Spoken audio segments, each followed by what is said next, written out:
But first, we want to get to today's headlines. Charlie DeMar has those from the Broadcast Center right here in New York City.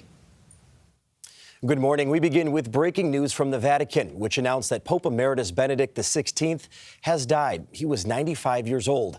Benedict was the right-hand man to Pope John Paul II before he was elected to replace him in 2005. 8 years later, Benedict made history when he stepped down from a position other popes had held until they died. Chris Livesay is in Rome with the latest. Chris, good morning. Good morning, Charlie. The news comes after Pope Francis asked for prayers for his predecessor on Wednesday after referring to Pope Benedict as, quote, very sick. And ever since then, the Vatican has been saying that the former pope was lucid and alert until this morning when it announced that he had died in the same Vatican monastery he's called home since he stepped down. Nothing defined Benedict XVI's pontificate so clearly as its ending, with his majestic farewell flight over the Eternal City. Benedict had become the first pope in 600 years to resign. He said his mental and physical strength had deteriorated to the point that he had to, quote, recognize my incapacity to fulfill the ministry entrusted to me. He became pope at age 78. Born Joseph Ratzinger in a small German town in 1927, he was forced to join the Hitler Youth at age 14, and in 1943 was conscripted into an anti-aircraft unit in the German army. He deserted and was taken prisoner by the Americans.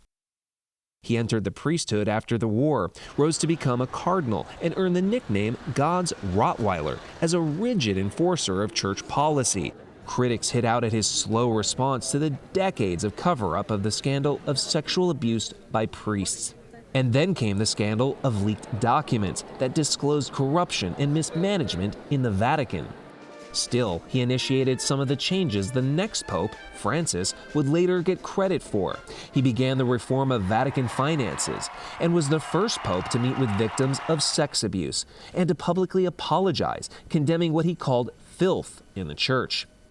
When he was 94, a new scandal would threaten his legacy. Accusations of misconduct in his handling of sex abuse cases more than 4 decades earlier, when he was Archbishop of Munich.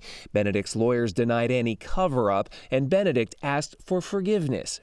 A scholar who had wanted nothing more than to hide in academia, Benedict made an indelible mark on the church and history when he became the pope who decided it was time to go.